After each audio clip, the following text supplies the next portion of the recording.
ओम शांति। आज का प्रातः क्लास है 21 दिसंबर 1968। मीठे मीठे रूहानी बच्चों को रूहानी बाप बैठे रोज रोज समझाते हैं। ये तो समझाया है बच्चों को कि ज्ञान, भक्ति और वैराग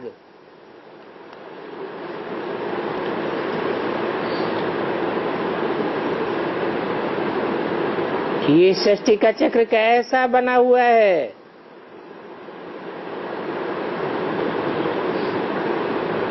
तुम बच्चों को हद और बेहद से पार जाना है।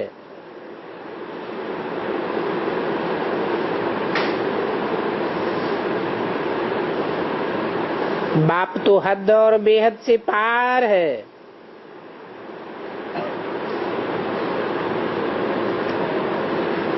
उनका भी अर्थ समझाना चाहिए।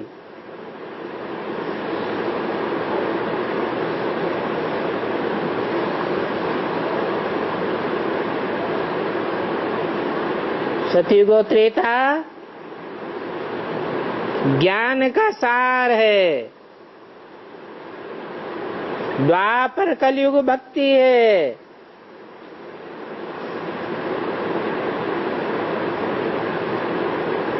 और द्वापर कलयुग के बाद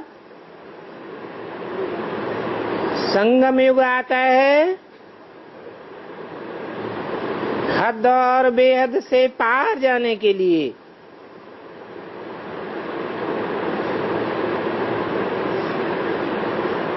बाप भी बेहद के पार है।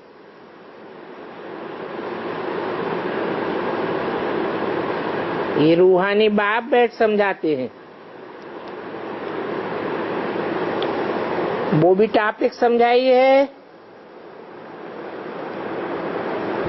कि ज्ञान, उसके बाद भक्ति, फिर पीछे वैराग।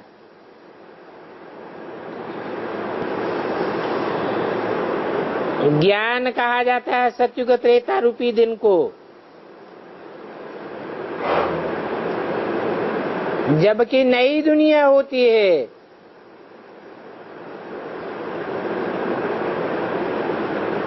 उसमें भक्ति का ज्ञान नहीं है।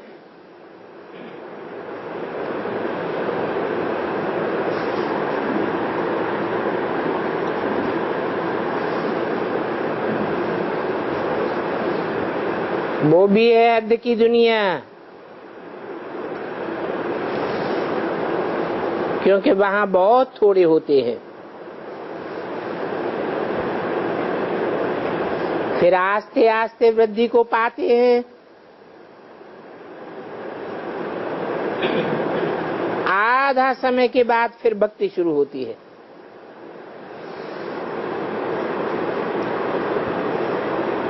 जहाँ भक्ति होती है वहाँ फिर संन्यास धर्म होता ही नहीं है।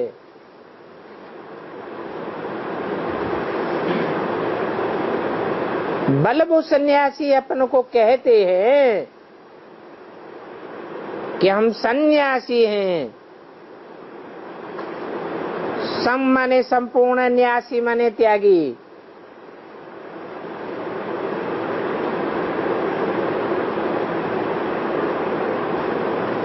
संपूर्ण जगत का त्याग कर दिया,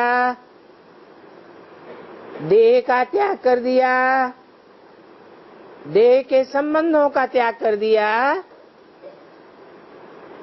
फिर तो आत्मा परमधाम वासी हो जाए। तो द्वापर कलयुग में सन्यास नहीं होता है।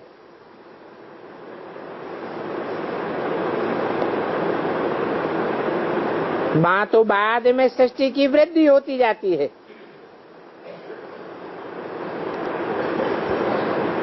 और ऊपर से और ही आत्माएं उतरती जाती है।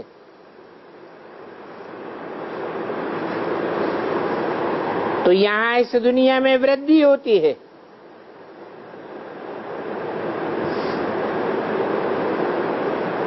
हद से शुरू होकर के फिर षष्ठी बेहद में जाती है।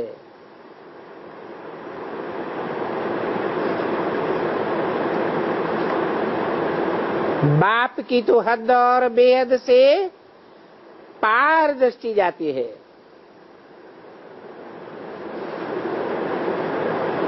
बाप जानते हैं कि हद में कितने थोड़े बच्चे होते हैं।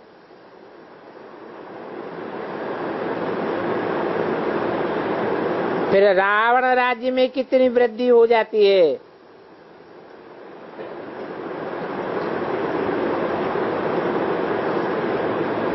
हद की दुनिया में ज्यादा से ज्यादा कहेंगे 9 लाख। फिर बेहद में 500-700 करोड़। तो कहाँ 9 लाख और कहाँ 500 करोड़। अभी तो तुमको हद और बेहद से भी पार जाना है। सतयुग में कितनी छोटी दुनिया है। वहां सन्यास व वैराग आदि होता ही नहीं है। बाद में भी फिर द्वापर से लेकर और धर्मों की वृद्धि शुरू हो जाती है। बल कहने को सन्यास धर्म होता है, वो तो सिर्फ घर बार का त्याग करते हैं।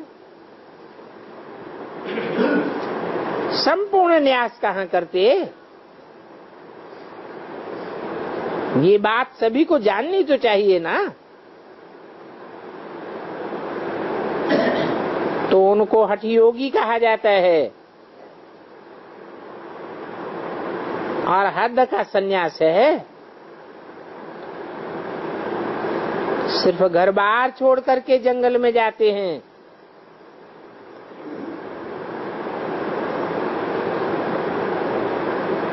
द्वापर से भक्ति शुरू होती है।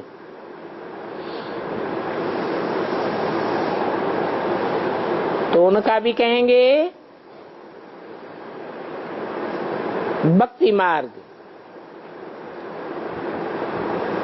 ज्ञान तो जैसे है ही नहीं। ज्ञान माना ही सतयुग त्रेता।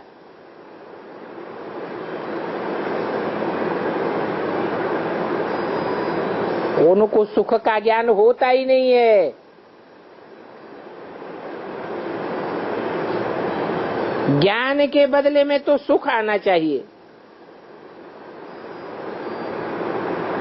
भक्ति का रिजल्ट है अज्ञान, और अज्ञान से होता है दुख।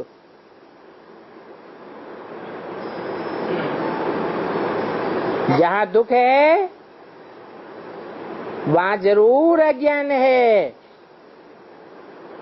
उसको कहेंगे भक्ति। बुद्धि भागती रहती है।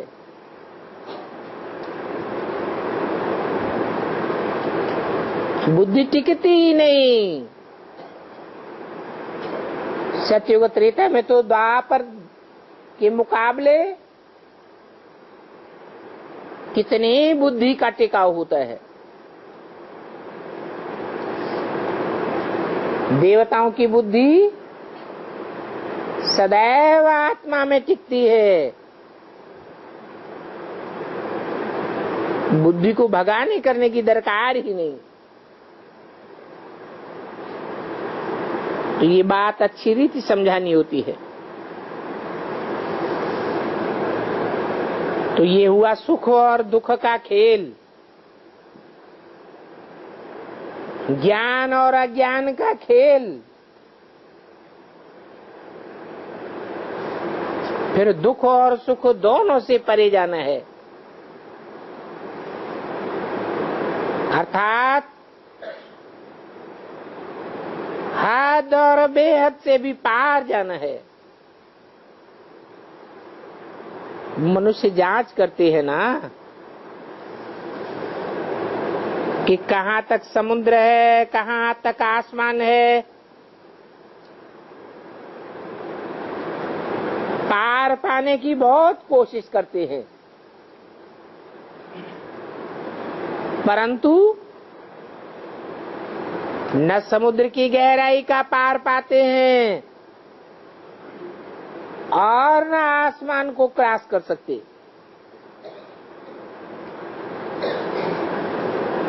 बल एरोप्लेन से जाते हैं, परंतु उसमें भी इतना तेल चाहिए जो फिर वापस लौट सके। बहुत बहुत दूर तक जाते हैं, परंतु कोई भी बेहद में तो जा ही नहीं सकते।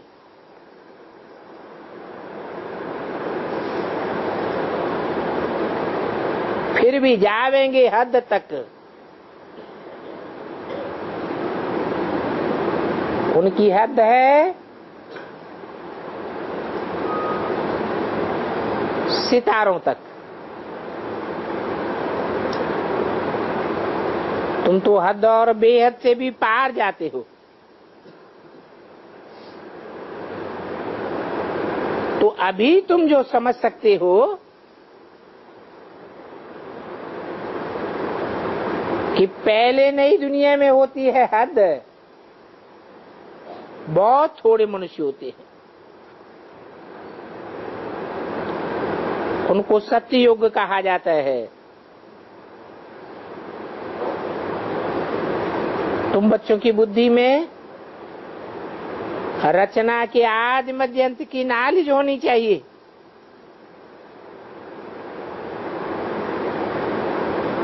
क्योंकि ये नॉलेज और कोई में तो हो ही नहीं सकती।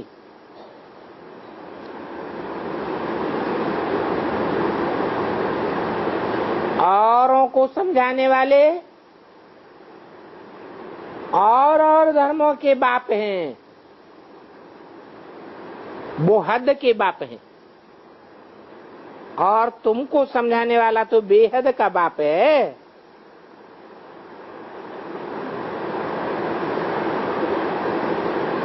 वो बेहद से भी पार रहने वाला है।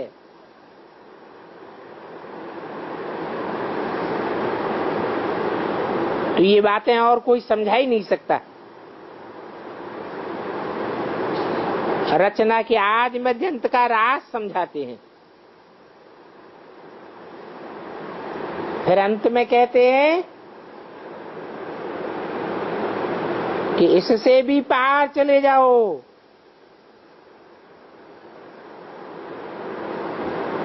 वहां तो फिर कुछ भी नहीं रहता।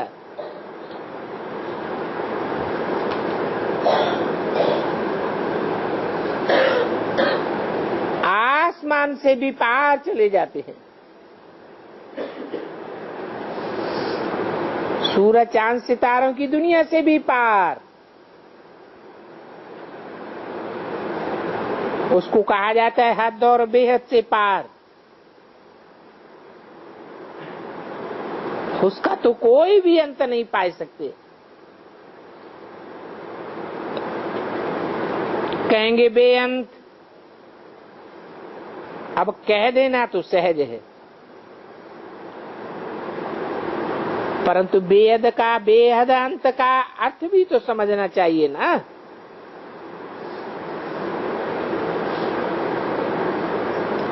अभी तुमको तो बाप समझ देते हैं। बाप कहते हैं मैं जो कुछ जानता हूं, हद को भी जानता हूं, बेहद को भी जानता हूं, और बेहद के पार को भी जानता हूं। फलाने फलाने धर्म फलाने फलाने समय पर स्थापन हुए हैं। दृष्टि चली जाती है सत्य की हद की तरफ।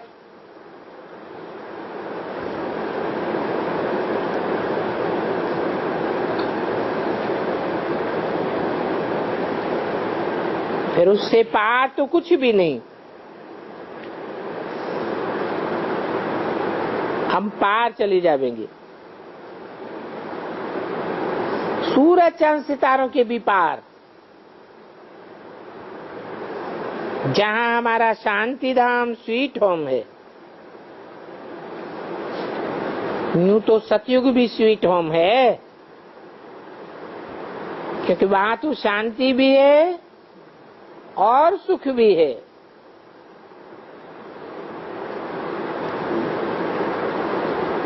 दोनों ही हैं। घर में जावेंगे तो वहां सिर्फ शांति होगी, वहां सुख का नाम नहीं लेंगे।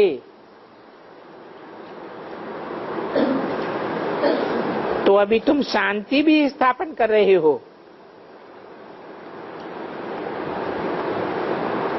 और अपनी आत्मा के लिए सुख भी स्थापन कर रहे हो।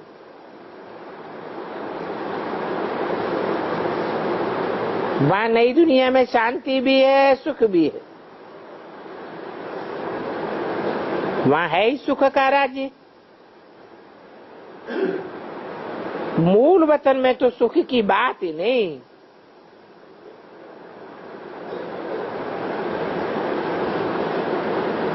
तुम बच्चों की बुद्धि में ये सभी बातें हैं, दुनिया के मनुष्य तो नहीं जानते। आधा कल्प तुम्हारा राज्य चलता है, फिर आधा कल्प के बाद रावण राज्य आता है।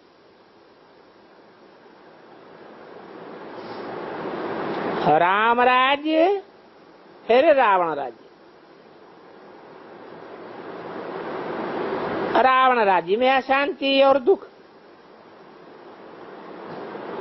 ये होता ही है 5 विकारों से। 2500 वर्ष तुम राज्य करते हो, फिर 2500 वर्ष के बाद रावण राज्य होता है। उन शास्त्रकारों ने तो लाखों वर्ष लिख दिया, तो एकदम सारी दुनिया को जैसे बुद्धू बना दिया।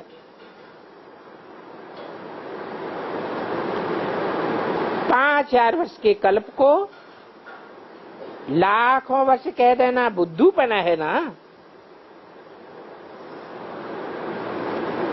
जरा भी सभ्यता नहीं है।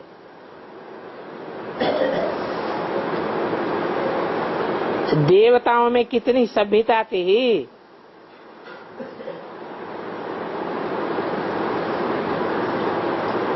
देवताओं में जो सभ्यता थी, जो श्रेष्ठता थी,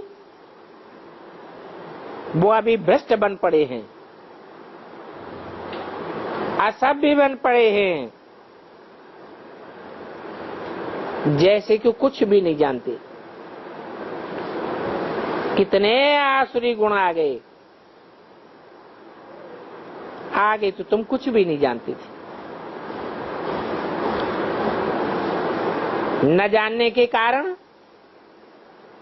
काम कटारी चलाकर आदि मध्य अंत दुखी दुखी बनाते रहे। इसलिए इनको कहा जाता है रावण संप्रदाय। दिखाते भी हैं कि राम ने बंदर सेना ली। अभी रामचंद्र तेता का, वहां फिर ये गंदे बंदर कहां से आ गए। फिर कहते हैं राम की सीता चुराई गई। अब राम की सीता चुराई ली जाएगी तो सुख और शांति की दुनिया कैसे कहेंगे, उसे राम राज्य कैसे कहेंगे। अब ऐसी बातें तो वहां होती नहीं।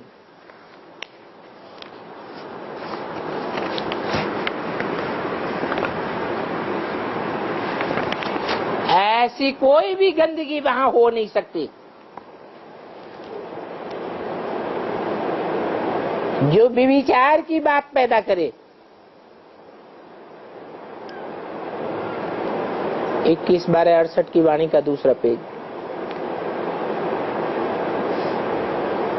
जीव जंतु जानवर आदि 84 लाख योनियां जितनी यहाँ हैं,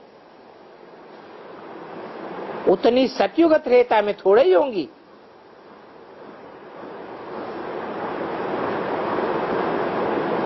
ये सारा बेहद का ड्रामा बाप बैठ समझाते हैं।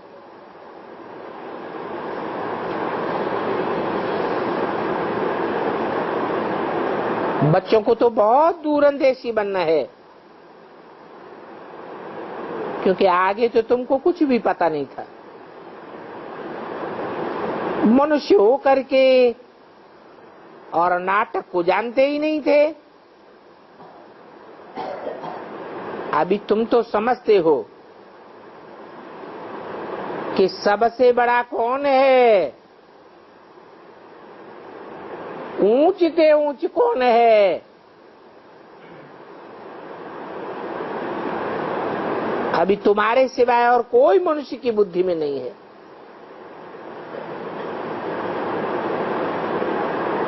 तुम्हारे में भी नंबरवार है। बाप समझाते हैं, हमारी बुद्धि कहां तक जाती है। हद और बेहद दोनों का राज समझाते हैं।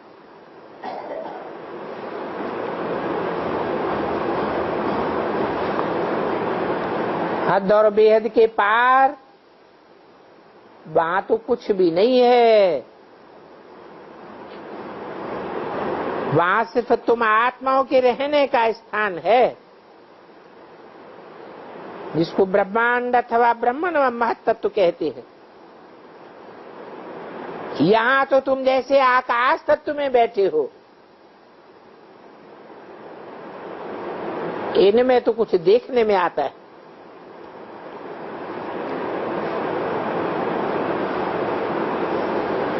आकाश क्या है? पोलार ही पोलार। नाम रख दिया है आकाश।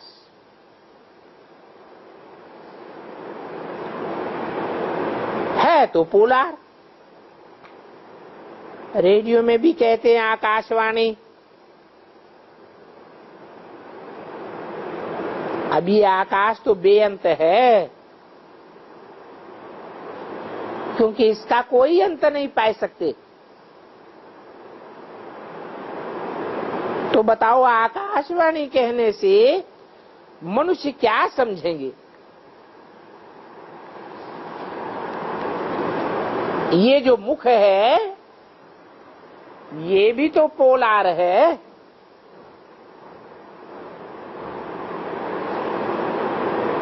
इस मुख रूपी पोलार से वाणी निकलती है। मुख से आवाज निकलता है ना। तो ये 5 तत्वों का शरीर है। तो इस मुख से आवाज निकलता है। इसलिए रेडियो में आकाशवाणी कहा जाता है। ये तो कॉमन बात है। और कोई आंख, नाक व कान से वाणी निकलेगी क्या?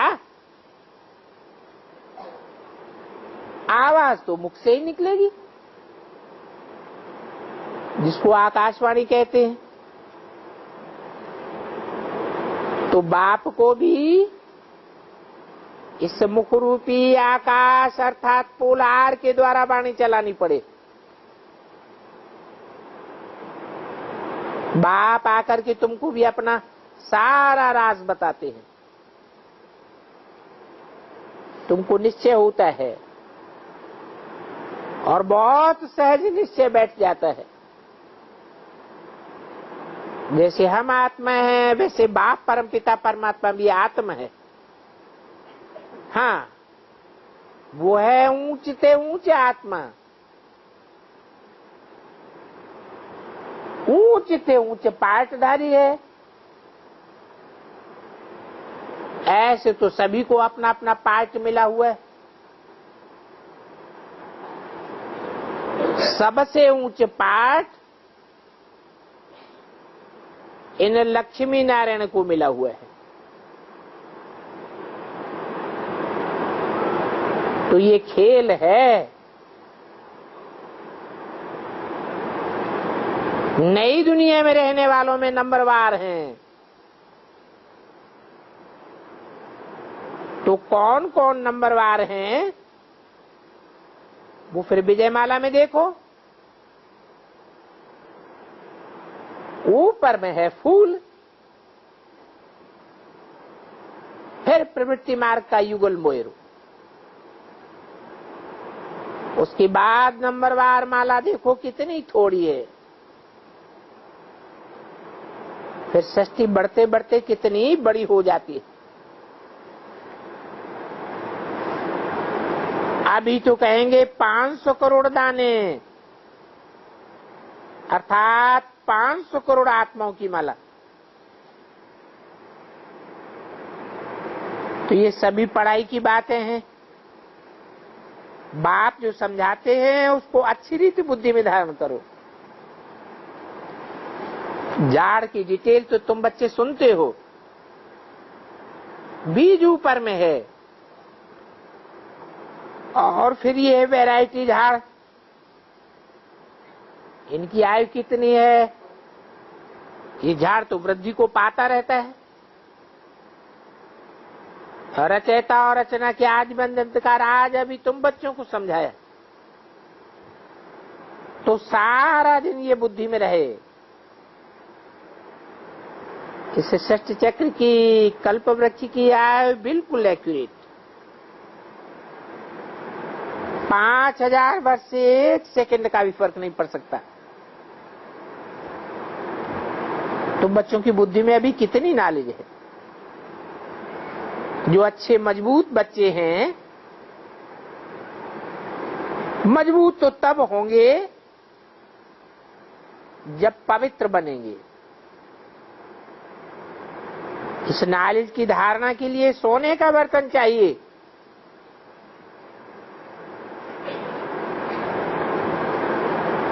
तुम्हारा बुद्धि रूपी बर्तन सोने का बन जाएगा तो फिर ऐसे सहज हो जाएगा जैसे कि बाबा के लिए सहज है।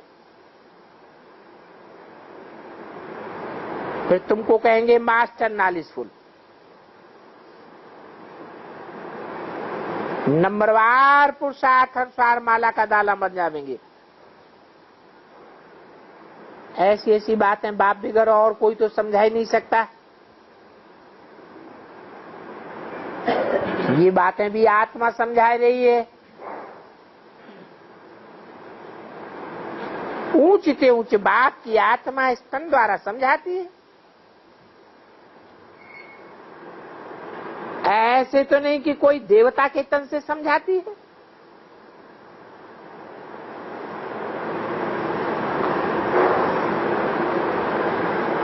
बाप एक ही बार आकर के गुरु बनते हैं। फिर बाप को ही पाठ बजाना होगा। 5000 वर्ष के बाद आकर के पाठ बजावेंगे। तो बाप समझाते हैं मैं ऊंच ते ऊंच हूं। फिर मेरे बाद नंबर है मेरू का। जो आज में महाराजा महारानी थे वो फिर अंत में जाकर के देवता बनेंगे। आदिदेव। ये सारा ज्ञान तुम्हारी बुद्धि में है।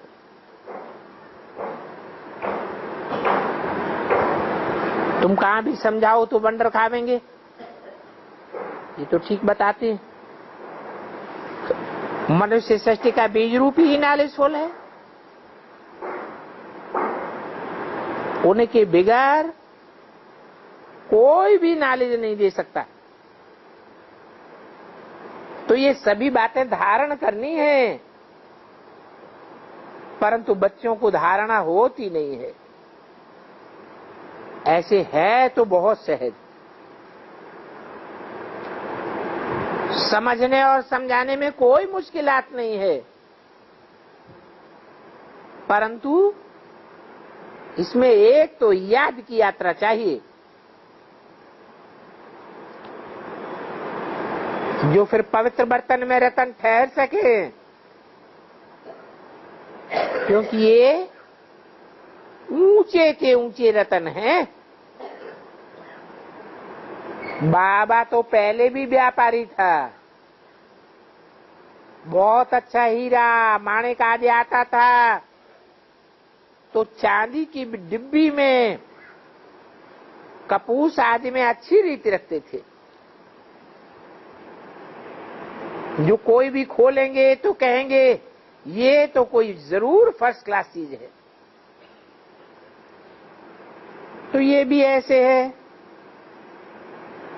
अच्छी चीज होती है तो वो अच्छे बर्तन में शोभती है। अभी तुम्हारे कान सुनते हैं, उसमें धारणा होती है।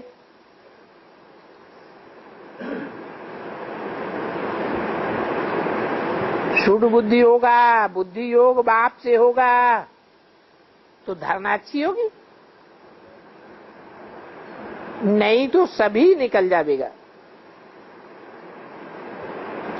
आत्मा का रूप भी कितना छोटा है, और इतनी छोटी सी आत्मा में कितना ज्ञान भरा हुआ है। तो कितना अच्छा शुद्ध बर्तन चाहिए। कोई भी संकल्प न उठे, सभी उल्टे सुलटे संकल्प बंद हो जाने चाहिए। सारी दुनिया से बुद्धि योग हटाना है। मेरे साथ योग लगाते लगाते तुम्हारा बर्तन सोने का बन जाएगा, जिसमें सारे रतन ठहर जाएंगे।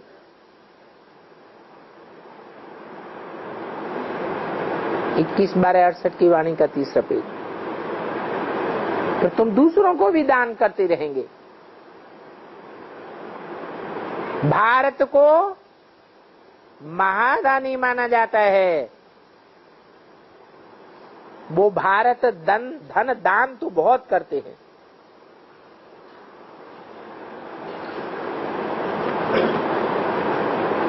परंतु ये अविनाशी ज्ञान रत्नों का दान है। देह सहित जो कुछ भी है सभी को छोड़ करके एक के साथ बुद्धि योग रहे। हम तो बाप के बने हैं, तो एक बाप का बनने में बड़ी मेहनत लगती है। एम ऑब्जेक्ट तो बाप बता देते हैं, पुरुषार्थ करना बच्चों का काम है, तभी इतना उच्च पद पा सकेंगे। इतना पुरुषार्थ हो जो कोई भी उल्टा सीधा विकल्प ना आवे। बाप तो ज्ञान का सागर है, हद और बेहद से भी पार है।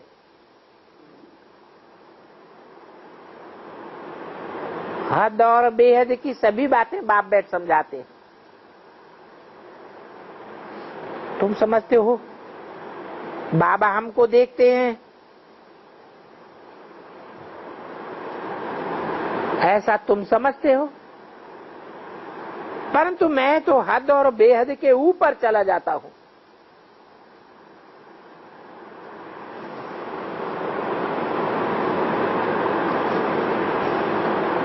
क्योंकि मैं तो रहने वाला भी वहां का ही हूं। तो तुम भी हद और बेहद से पार चले जाओ। संकल्प विकल्प कुछ भी नहीं आना चाहिए। परंतु इस अवस्था में बड़ी मेहनत चाहिए। गृहस्थ व्यवहार में रहते कमल फूल के समान पवित्र बनना है। घर बार छोड़ करके भागने की बात नहीं। कहते भी हैं कम कार्डे दिल यार्डे। तो बाप कहते हैं ये ज्ञान जितना गृहस्थी उठाते हैं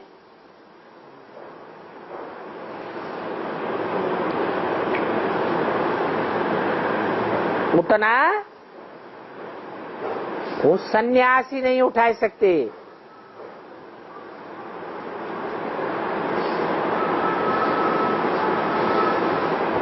सेंटर चलाने वाले,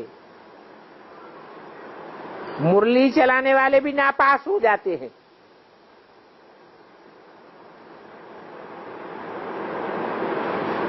और जो पढ़ने वाले हैं वो ऊंचे चले जाते हैं। आगे चल के तुमको सब मालूम पड़ेगा, पता पड़ता जाएगा कि बाबा तो बिल्कुल ठीक बताते हैं। हमको जो इतना पढ़ाती थी उनको माया खा गई। महारथी को माया एकदम हप कर गई। आज है ही नहीं। ऐसे ऐसे मायावी ट्रेटर बन जाते हैं। विलायत में भी ट्रेटर बन जाते हैं।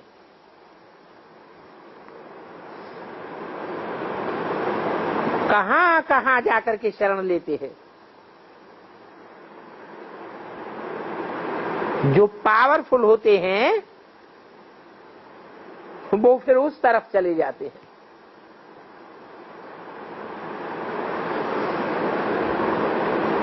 कितना अहंकार आ जाता है।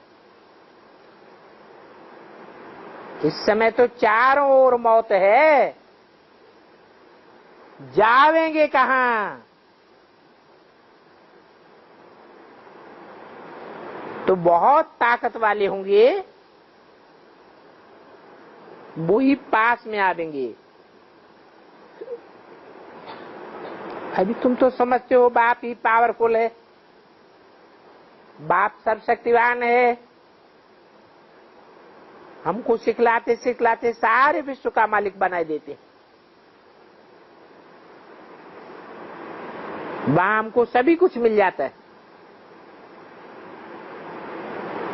कोई अप्राप्त वस्तु नहीं रहती जिसकी प्राप्ति के लिए हम पुरुषार्थ करें। वहां कोई ऐसी चीज होती नहीं जो तुम्हारे पास न हो। तो फिर नंबरवार पुरुषार्थ अनुसार ही पद भी पाते हैं। बाप बगैर ऐसी बातें कोई जानते ही नहीं है। सभी पुजारी हैं, बड़े बड़े शंकराचार्य आदि हैं। बाबा उन्हों की महिमा भी सुनाते हैं।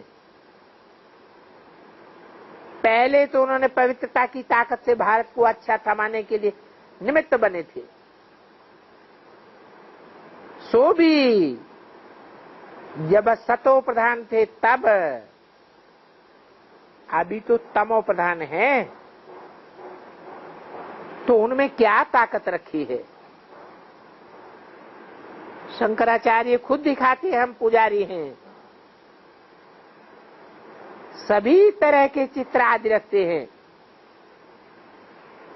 तो पूज्य एक भी नहीं है। अभी तुम जो पुजारी थे तो फिर पूज्य बनने का पुरुषार्थ कर रहे हो।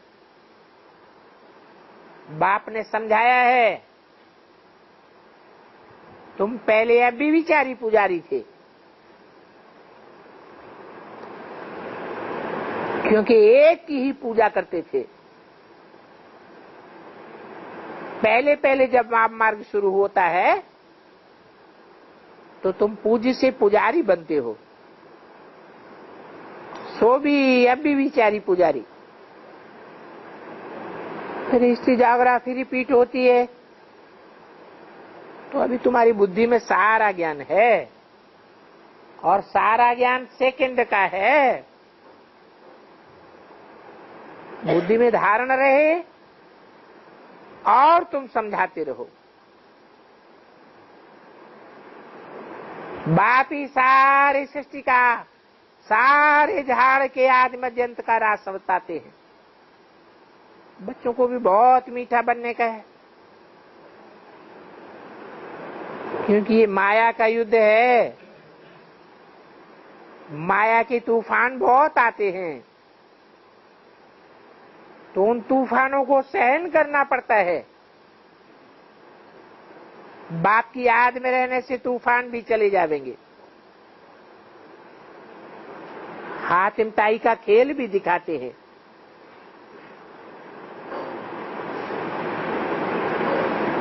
मुलहरा मुख में डालते थे और माया चली जाती थी। मुलहरा निकालने से माया आ जाती थी। छुई मुई होती है ना, हाथ लगाओ तो घास मुरझा जाएगी।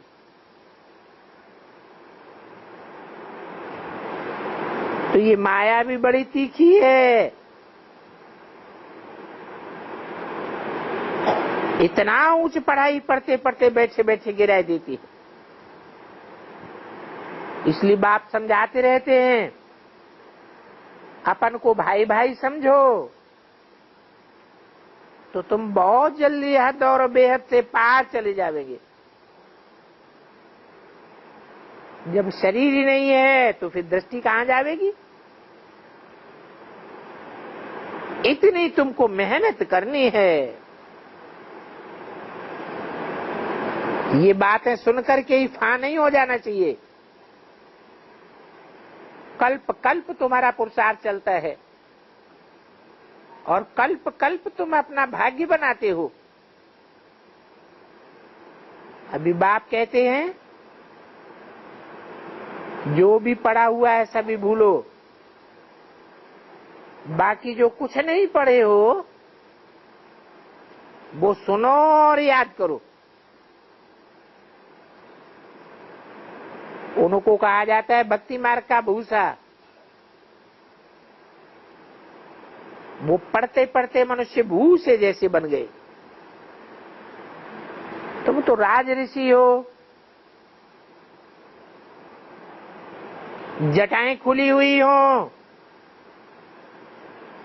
और धड़ाके से मुरली चलाओ। साधु संत आदि जो सुनाते हैं वो सब मनुष्यों की मुरली सुनाते हैं। ये तो बेहद के बाप की मुरली है। सत्युग त्रेता में तो ज्ञान की मुरली की दरकार ही नहीं होगी। वहां न ज्ञान की दरकार है न भक्ति की दरकार है। ये ज्ञान तुमको एक ही संगम युग पर मिलता है, और देने वाला भी एक ही बाप है। अच्छा, रूहानी बच्चों को रूहानी बाप दादा का याद प्यार, गुड मॉर्निंग, नमस्ते।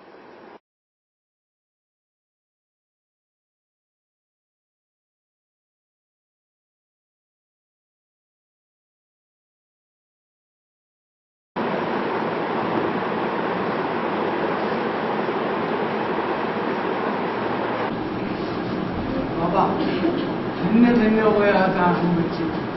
इतना उनका ज्ञान आज तक जिंदगी किसी ने और किसी दिया भी नहीं। इतना आत्मज्ञान, इतना गहरा ज्ञान हमें किसी से मिला भी नहीं। इसलिए आपने अनगिनत बार शुक्रिया अदा करता हूँ।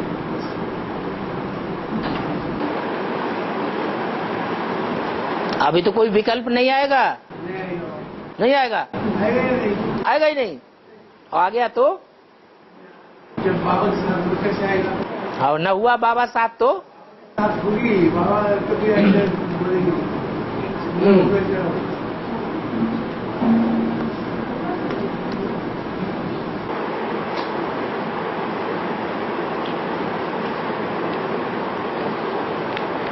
किसी ने पर्चा भेजा,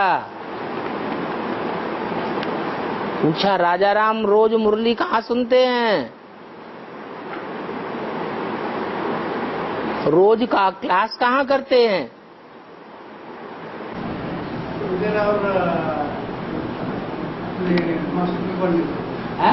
गीता पाठशाला और इधर कौन सी गीता पाठशाला मासूम पढ़ है? अंजलि माता घर में रोज मुरली सुनते हैं। अंजलि माता बैठी हुई है यहाँ है? हाँ, इस पर्चे में पूछा है, ज्ञान इतना श्रेष्ठ है तो जो समझदार बच्चे बनते हैं वो रोज मुरली सुनते होंगे।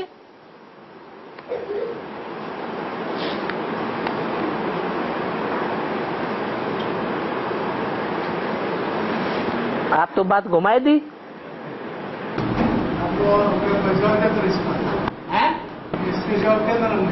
क्या मुरली बोलने सुना तो याद तो हर रोज करता हूँ ना। हाँ, याद अलग बात, भोजन अलग, पानी अलग। लेकिन मुरली पहले तो हफ्ते में 4 बार जाके सुनता था। जब सुनता था तब सुनता था, अभी की बात बताओ। अभी की मैं हफ्ते में 2 बार और मैं करता जब कभी ज्यादा तो मुरली सुन के आता हूँ। जब कभी जाता हूँ तब, और नहीं जाता हूँ तो मैं नहीं जाता हूँ तो याद करता हूँ।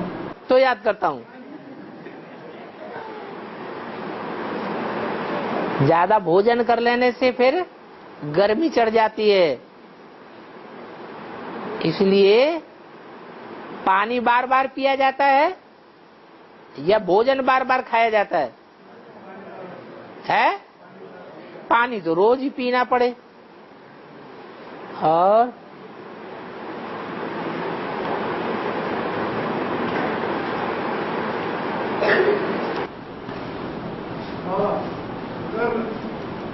याद किया, अगर याद करता हूँ, अगर नहीं याद करता हूँ तो सही है।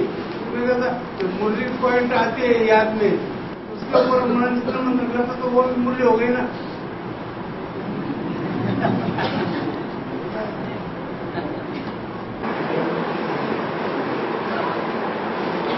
और याद बेविचारी हुई तो मुरली सुनना हो गया ना। अगर याद बेविचारी हुई तो तेजी से हो जाएगी है? एक बात की याद की बिना दूसरे याद नहीं आता। दूसरा याद ही नहीं आता। अरे 8 में तो तुम ही आ जाओगे है? जबकि तो बैठता हूँ तो बाबू की स्वयं को याद नहीं आता, दुनिया भी याद नहीं, कुछ भी याद नहीं। इसके भी आगे क्या बताओ? चलो राजा राम तो राजा राम बन गया। इसके आगे बताओ, अगर कोई याद है ना बीच में तो मैं एक गीत होगा था।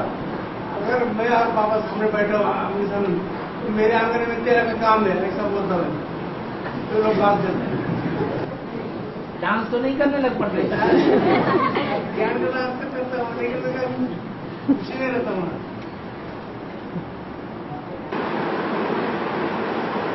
चलो आज तो राजा राम ही राजा राम।